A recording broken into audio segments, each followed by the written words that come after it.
fecha de examen. ¿Sí? ¿Todos los que están acá tienen horario para entrar al examen? Sí, profe. Sí, profe. Sí, bueno, perfecto.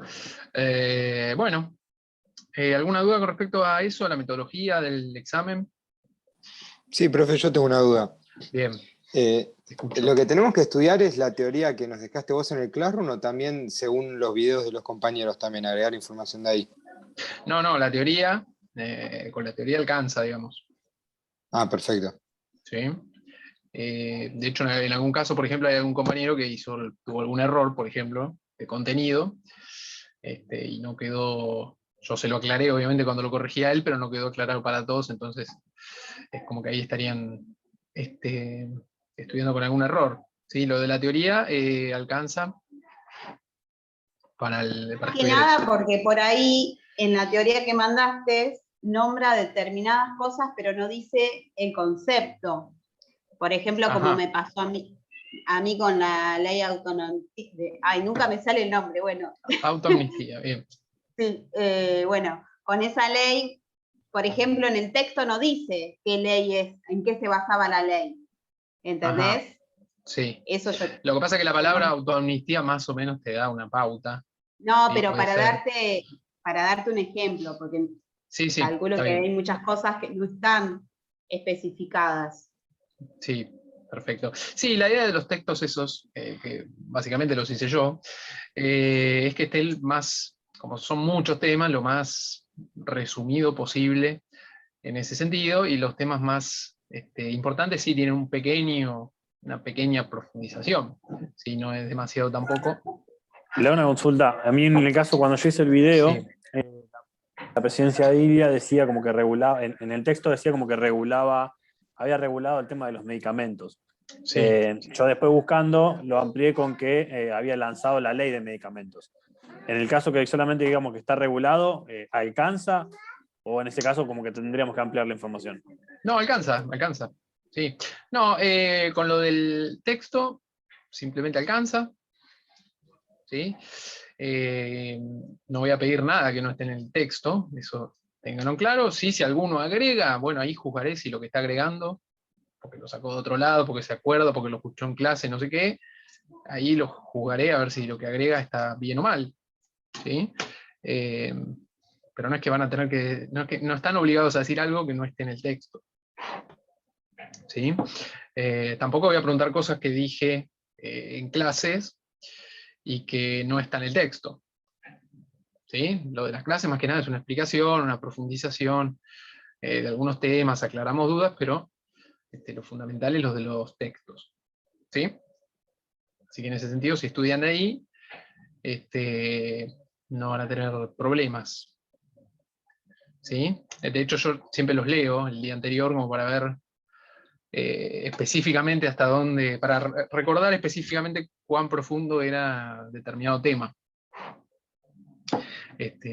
O sea, con cuánta profundidad lo trata el texto.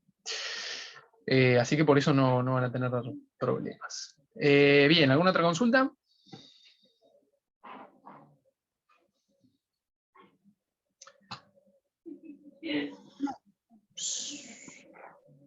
¿Sí? ¿Ahí?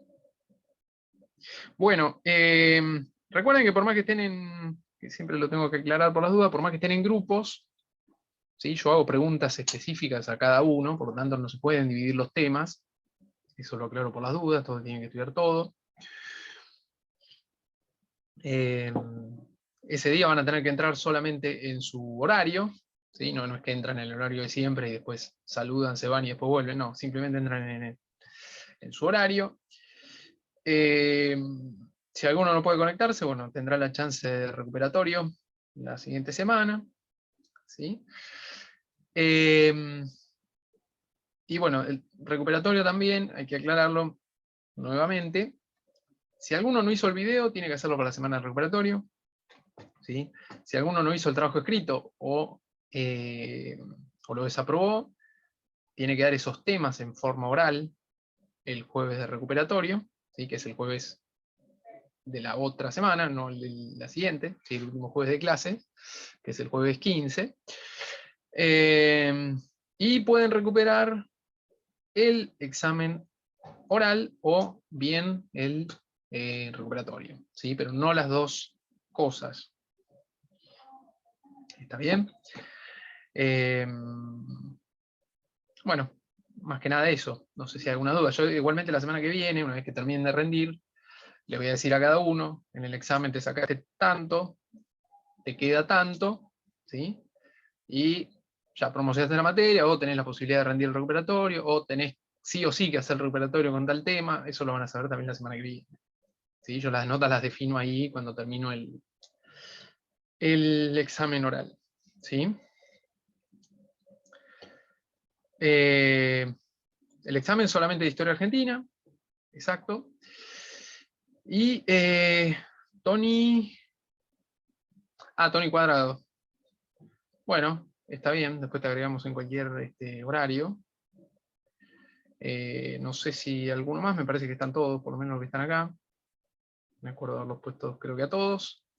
¿Sí? Después, si ves que pasan los días y no te agregué, bueno, haceme acordar, pero voy a ver si ahora después, un poco más tarde, te sumamos. Bueno, recuerden, los que no entregaron el trabajo, lo desaprobaron, van a tener que dar recuperatorio, ¿sí? Por supuesto, antes van a tener que aprobar el examen, ¿sí? Examen oral de la semana que viene. ¿Correcto? Bien, ¿alguna otra duda?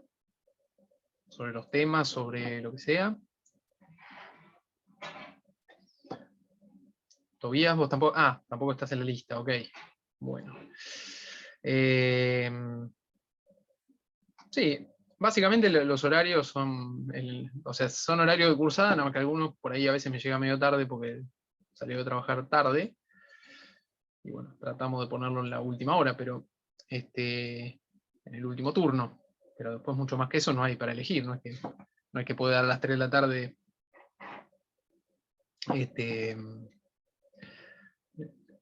No es que uno da la hora la que tiene ganas, pero bueno, dentro del horario de Profe, cursada lo acomodamos. Sí, entonces, la semana que viene, yo, por ejemplo, ¿no? Yo desaprobé y me dijiste que tengo que dar el oral. Yo la semana sí, que viene hago el examen y si lo apruebo, doy el recuperatorio, que sería el oral.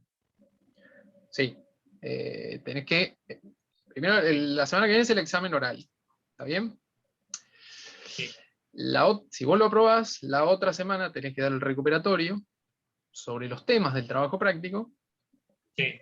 y se da en forma oral. Si bien el trabajo práctico era escrito, el recuperatorio lo hacemos en forma oral porque es más fácil de corregir ahí en el instante. Ok. ¿Está bien? Bien, ese es tu caso particular.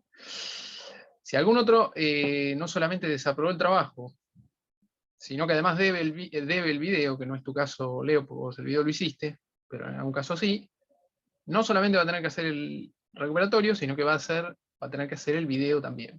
¿Está bien? ¿Estamos? Bien. Y por supuesto, aprobar el examen de la semana que viene. De todas maneras, la semana que viene, insisto, van a saber su situación con un poco más de claridad, a ver si están, si ya promocionaron, si tienen que rendir algo más, o si no pueden dar el recuperatorio porque les queda dos cosas, si pueden dar el recuperatorio para ver si llegan al 7, por ejemplo, pero van a saber con más claridad la semana que viene.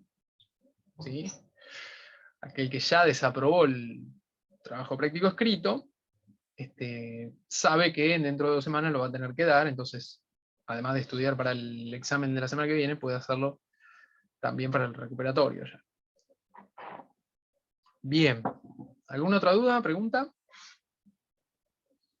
No, nada, profe. ¿Todo claro? Sí. Bien.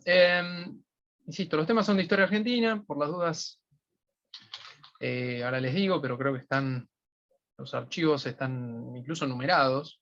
Son 6, me parece que tienen un número que dice, tienen números que van del 1 al 6. Así que, básicamente, hay que estudiar de ahí. ¿Sí? No hay mucho más allá de lo que profundizamos en clase, lo que desarrollamos más o menos, va más o menos de ahí. Ahora me estoy fijando a ver si... Sí, hay 6 archivos, ¿sí? Donde dice Historia Argentina, están todos en Classroom. Y bueno, básicamente hay que basarse en esos 6 archivos. Bien. Bueno, la semana pasada, ¿qué habíamos visto? ¿Dónde habíamos quedado? ¿En qué situación de país estábamos?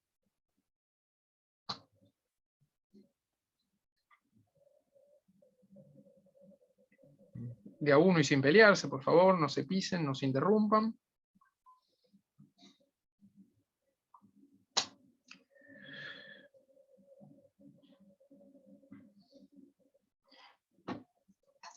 Facundo, Saavedra.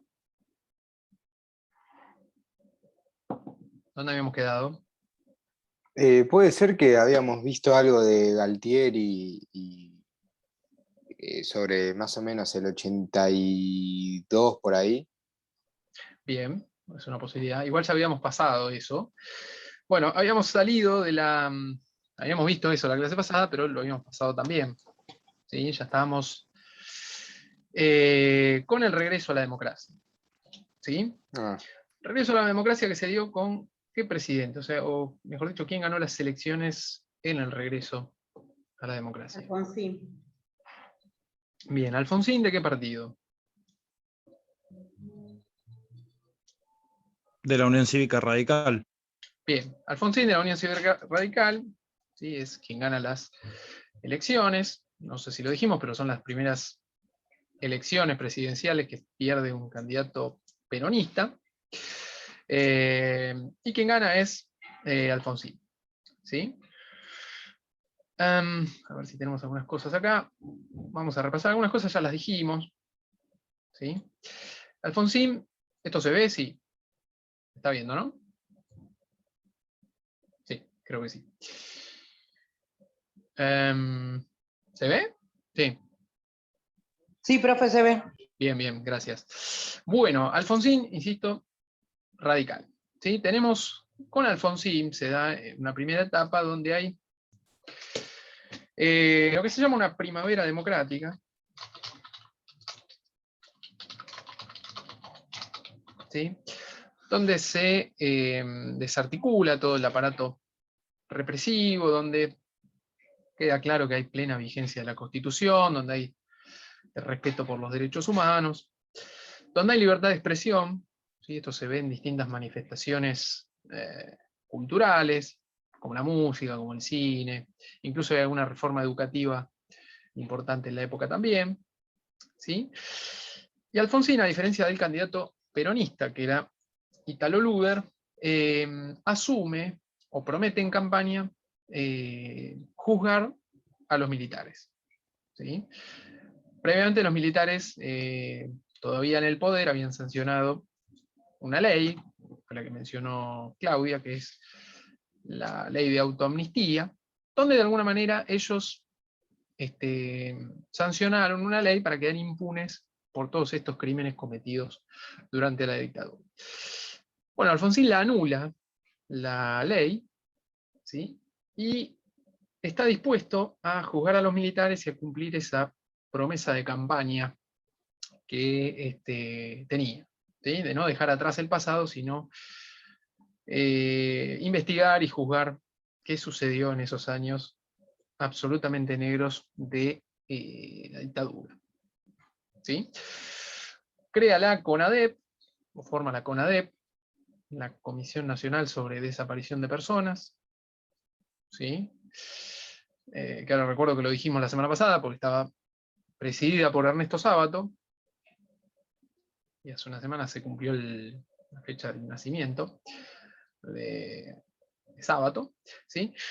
Y la CONADEP elabora un informe sobre la desaparición de personas y sobre la violación de derechos humanos durante la dictadura, que se conoció con el nombre de Nunca Más. ¿Sí?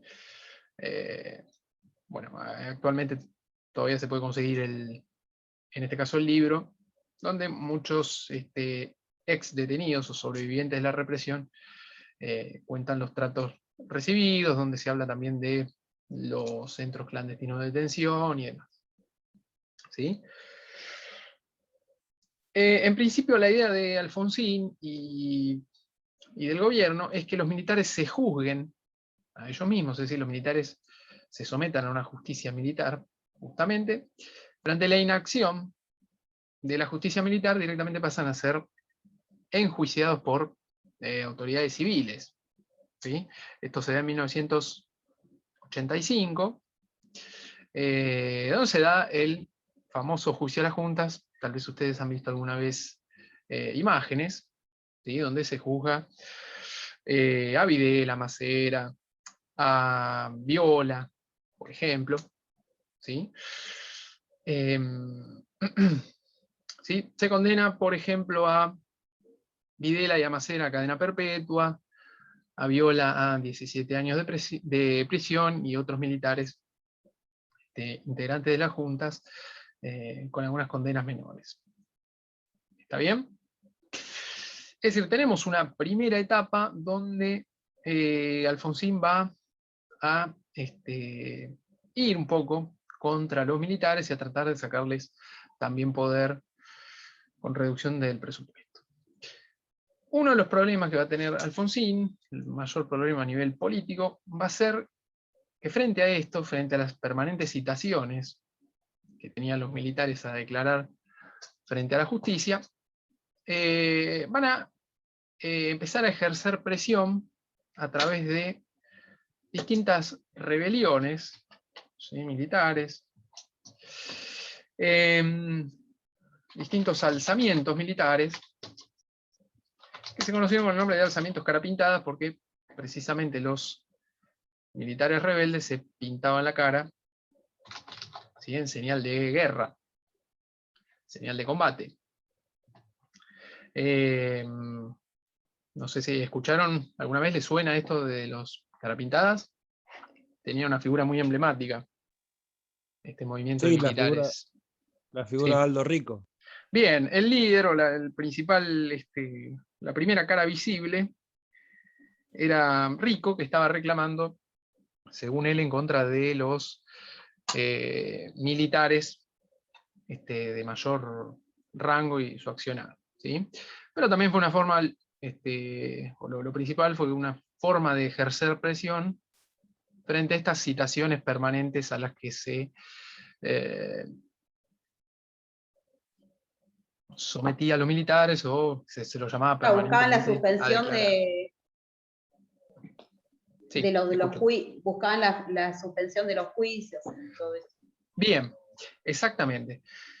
Se van a producir distintos alzamientos, insisto, encabezados por Aldo Rico, que después tuvo mucha participación política, incluso fue intendente de San Miguel, ¿sí? Y por la presión de los militares se van a sancionar distintas leyes. Previo al primer alzamiento cara pintada, ¿sí? El primero se da en Semana Santa del 87, pero previo a eso se había sancionado la ley de punto final, ¿sí? Una ley donde se establecía un plazo para iniciar acciones legales contra militares por precisamente el accionar en la última dictadura. Es decir, ¿qué decía la ley? Básicamente que, bueno, a partir de ahora tienen 60 días para hacer denuncias contra militares. Pasados esos 60 días ya no se pueden iniciar causas, ¿sí? Por supuesto que esto trajo una oleada de denuncias, ¿sí? Lo que llevó a la incomodidad de los militares. Es decir, en vez de, o en realidad la idea del gobierno era que cesaran las acciones legales, y más que cesar, lo que hicieron fue apurarlas, digamos, ¿sí? En un periodo muy corto hubo muchísimas denuncias contra militares, ¿sí? Y ya después de este primer alzamiento cara pintada, lo que se va a sancionar es la ley de obediencia debida, ¿sí? La ley de obediencia debida, como dice la palabra, habla de obedecer, ¿sí?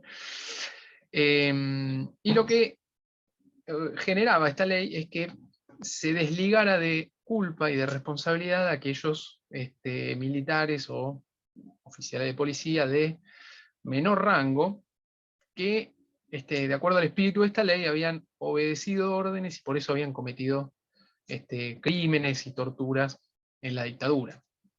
¿Sí? Es decir, se defendía de alguna manera a militares de menor rango, o a fuerzas de seguridad de menor rango. ¿Sí? Por más que hayan torturado a detenidos, por más que hayan obviamente golpeado, incluso asesinado, lo único que estaba lo único que no estaba incluido en esta obediencia, y que sí condenaban, eran aquellos oficiales que habían participado del robo de bebés, ¿sí? Del secuestro de menores y de la violación de detenidos. ¿Sí? Pero después, digamos, se decía, bueno, vos obedeciste órdenes, vos no tenés culpa por esto y no se te va a juzgar por este crimen. Era lo que determinaba la ley. ¿Sí? Por supuesto que generó muchas críticas en organismos de derechos humanos, como las madres y las abuelas de Plaza de Mayo, y bueno, por supuesto otros defensores de derechos humanos también. Incluso los miembros de la CONADEP también. Bien, eso fue un claro condicionante político, o una de las principales complicaciones, ¿sí? Y el otro fuerte condicionante vino en el ámbito económico de Alfonsín. ¿Sí? Ya me he dicho que Alfonsín recibió el país en una situación crítica, ¿sí? Con una pobreza que había aumentado notablemente, con una deuda externa impagable, ¿sí? Que le había dejado que fue otra de las herencias de la dictadura, con una industria destruida, ¿sí? O altamente complicada. Y por supuesto que los acreedores de la deuda externa querían cobrar y presionaban a Alfonsín y al gobierno con los pagos. ¿Sí? Y también el FMI condicionaba con sus políticas o presionaba para instaurar determinada política. ¿Sí? Tenemos entonces un condicionante muy fuerte en este caso, como es la deuda externa. A su vez tiene una fuerte presión de los sindicalistas, ¿sí? Que obviamente luchaban por una mejora en los salarios, especialmente por aquellos sindicatos ligados al peronismo, o de histórico vínculo con el peronismo. ¿Sí? Y frente a esto nunca pudo acomodarse del todo a nivel económico, o tuvo pequeños pasajes de estabilidad que después sucumbieron. ¿Sí? En 1985, por ejemplo, se dio el Plan Austral, que fue un plan económico, que entre otras cosas lo que generó fue un cambio en la moneda. ¿Sí? Se pagaba en australes, fue la moneda durante 6 años. Y era un plan obviamente estabilizador, que dio resultados buenos al principio, pero después obviamente sucumbió. ¿Sí?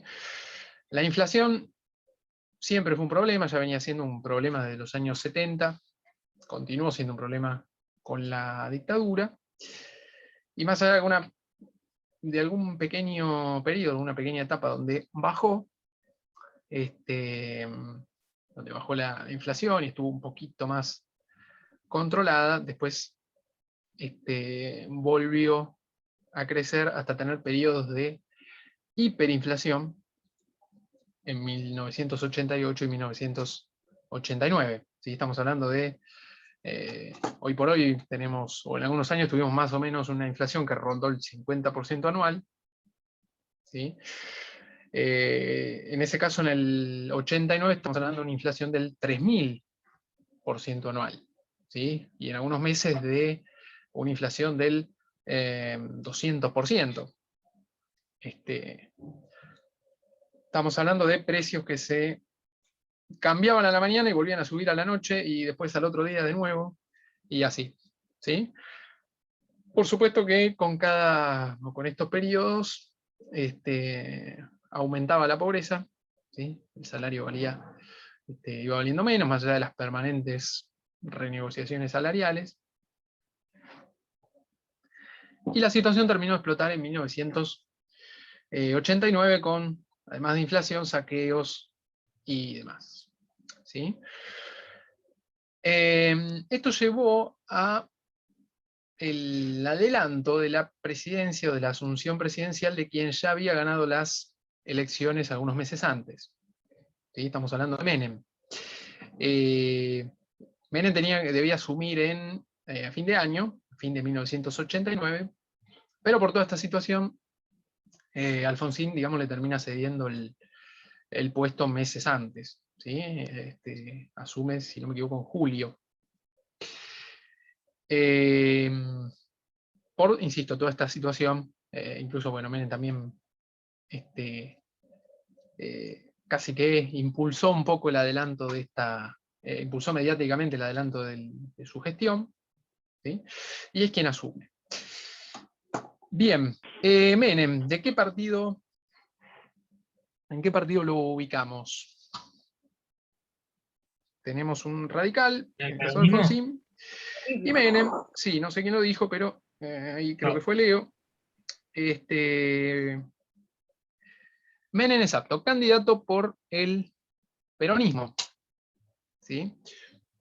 Profe, una pregunta. Sí. ¿No es el Partido Justicialista? Sí, Partido Justicialista, claro.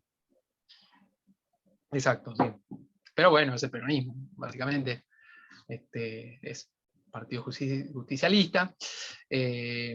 Después, si bien el peronismo ya, de hecho hay muchos partidos peronistas que no llevan el nombre de Partido Justicialista en los siguientes años, en aquel entonces todavía sí. De hecho, Menem, para ser candidato a presidente, previo a eso, le ganan unas internas del Partido Justicialista a Antonio Cafiero, que es ni más ni menos que el abuelo del Cafiero actual. ¿Sí? Y bueno, Antonio Cafiero era una histórica figura del peronismo. ¿Sí? ¿Cuáles son, o qué recuerdan de la campaña de Menem? Hay un par de frases así muy típicas o de promesas de campaña de Menem en el 89. Sí, amén, no los voy a defraudar, ¿no es de esa Bien, época? exactamente, es precisamente de esa época. ¿Sí? Es como la frase... El spot de Menem lo hizo. sí, igual eso me parece que es mucho Pero más... ese fue después. Claro, ese fue ya, me parece... Ese es noventoso. No recuerdo bien de qué año, no sé si no fue para la segunda presidencia o para... Muy pegadizo. Sí. Bien, lo que promete Menem, lo que promete, bueno, las promesas de campaña es revolución productiva, ¿sí? Se basa en eso, y salariazo. Eso es lo que prometía Menem. Es decir, unas posturas muy cercanas a lo peronista, históricamente. Bien, ahora le pregunto, ¿qué piensan ustedes? Menem después, ¿tuvo políticas similares al peronismo? Históricamente, al peronismo histórico. No, porque privatizó muchas cosas y supuestamente el peronismo lo que quería era que sea todo nacional. Bueno, Bien, hay una clara diferencia y es que Menem privatizó prácticamente todo. No privatizó el sillón presidencial porque tenía que sentarse, pero si no también te lo hubiese privatizado. Y el peronismo era más bien todo lo contrario, incluyó algunas nacionalizaciones, como por ejemplo la de los ferrocarriles, por ejemplo la de gas, electricidad y demás. Bien, ahí tenemos una diferencia. Bien. Bien, otra diferencia. El peronismo era más bien de intervenir, el peronismo tradicional estamos hablando, de intervenir en la economía o dejarla de alguna manera librada a los destinos del mercado. No, el peronismo intervenía bastante en la economía. En cambio, la política de Menem no. Bien, hay una intervención, si bien lo de no intervenir en la economía es muy relativo, porque uno interviene para que la economía sea libre, digamos. El hecho de correrse también es intervenir, ¿no? Pero el peronismo tradicional tenía una fuerte injerencia en la economía. Digamos que el Estado era de alguna manera quien regulaba toda la cuestión económica, las relaciones entre empresarios y trabajadores. ¿Sí? Tenemos un Estado con mucha participación en ese sentido. Incluso en la redistribución de la riqueza. ¿Sí? El menemismo de alguna manera fue todo lo contrario. ¿Sí? Fue disminuir impuestos a los más ricos, digamos, a los empresarios, y aumentarlos a los que pagamos todos, por lo cual la distribución de la riqueza en ese caso no estuvo, no tuvo injerencia al Estado, o más bien fue todo lo contrario. ¿Sí? Tenemos claras diferencias entre Menem y el peronismo tradicional. ¿Sí? El peronismo tradicional, una de las primeras cuestiones también fue el aumento de salarios, y en la época de los 90, o las presidencias de Menem, lo que vamos a ver es tratar de controlar los salarios, ¿sí? Entendidos de alguna manera también como un costo. ¿Sí? Los salarios son un costo que aumentan el costo del producto, ¿sí? Y eso obviamente perjudica a los consumidores. Es la ideología de la época. Hay una frase de Macri, incluso de fines de los 90, que se repetía mucho hace 4 años, hace 6 años cuando estaba en campaña presidencial, que era hay que disminuir los costos y los salarios son un costo más. Bueno, era la visión empresarial que había en la época, y que se vinculaba con, o que compartía, digamos, el Estado. ¿Sí? Otra diferencia va a ser la alineación fuerte de Estados Unidos detrás de Menem, mejor dicho, detrás de la política de Estados Unidos. ¿Sí? En 1989 tenemos la caída del muro de Berlín, y de alguna manera se da el triunfo del capitalismo a nivel mundial. Si bien el muro de Berlín cae después del inicio de la presidencia de Menem, pero consolida el triunfo del capitalismo a nivel mundial. Y la idea que se tiene en la región y en distintas partes del mundo es, bueno, vamos a aprovechar las virtudes del capitalismo viendo que es una economía superior. ¿Sí?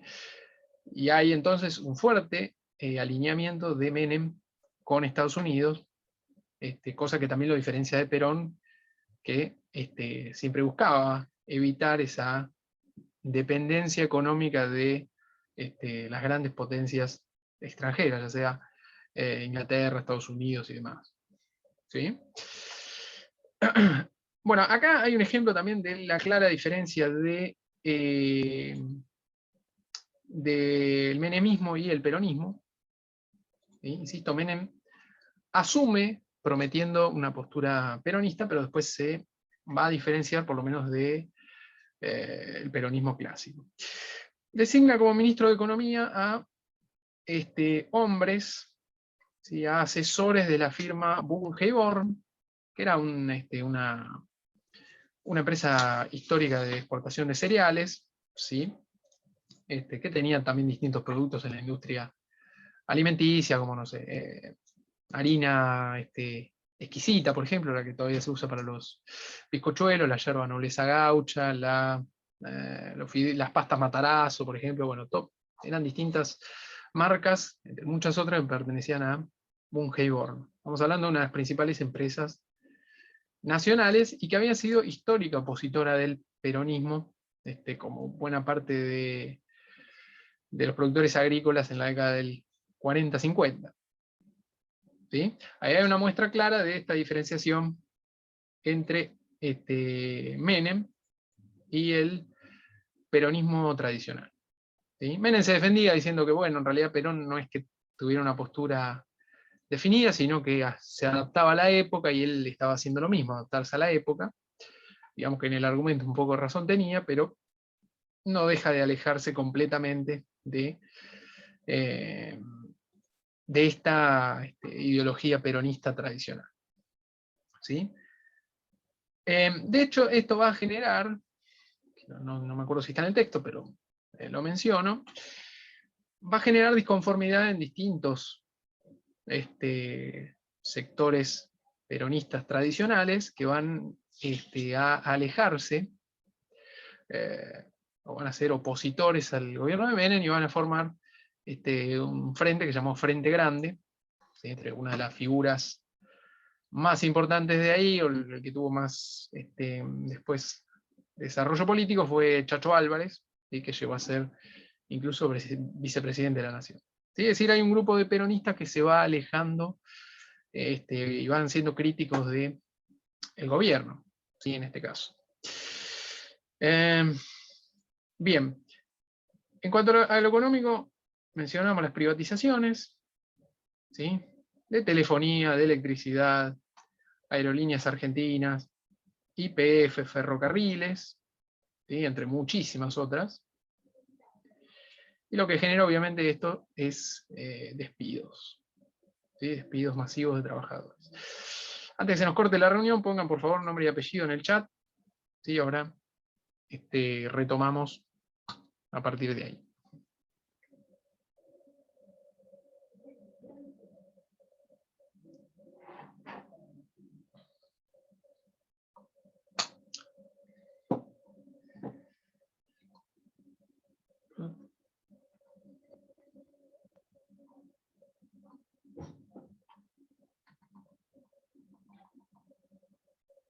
¿Listo?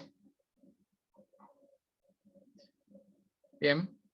Bueno, retomamos.